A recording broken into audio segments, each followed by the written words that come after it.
Nicky Hawkins outside the London Stadium, West Ham Fan TV. Not a vintage performance. We come away with a point. I think it's fair. Fair result, far from vintage. I thought it was a really poor performance. It's disappointing because obviously we had such a good performance on Monday night and we couldn't back it up today. But as far as I'm concerned, there's no doom and gloom. We've got 7 points from the last 3 and we're sitting quite. Let's lose them. Yeah. Like today, I think we actually got away with one, if I'm honest, because I think when we scored our second goal, I thought it was against the run of play. Yes, we conceded straight after and it was really disappointing. But on the balance of play, I think you've got to take a point to that. Yeah, I agree. It's just highlight. There's a couple of players. Look, not everybody's going to be, on their game week in, week out, and we had a few off of the boil tonight.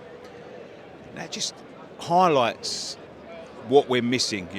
Coming off the bench, it's not great, is it? Not at all. No way you can change a game. I don't think the manager trusts all the subs bench. Like, there's a couple of players obviously he brought on, Lanzini, Yarmolenko, but I'm looking at other faces. I don't really see anything else from that bench that you can really offer in today's game that could have made a difference.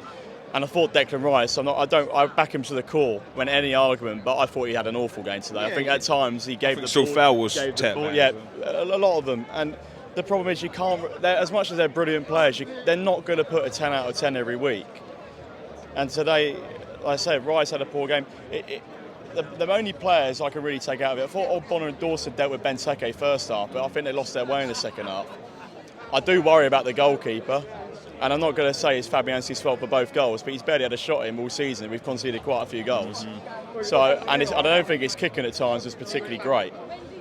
So I'd like to see Ariola in Europa and see how he gets on, because I'd actually look at the first team goalkeeper. I'm not going to worry and panic because it's a draw.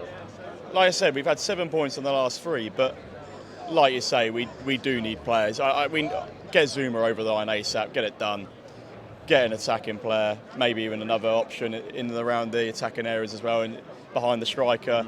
And I still think a fullback and a centre mid and a lot of positions. But 3 days now. We've left it too late, and we can sit here we want. I'm blaming the ball, but we've had it for years. I'm not going to start moaning and whining. It is what it is. We've got to accept it.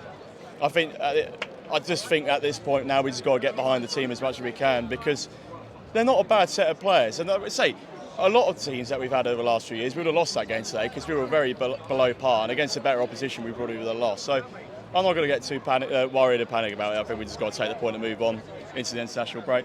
Absolutely. Thank you very much. Cheers, Nicky.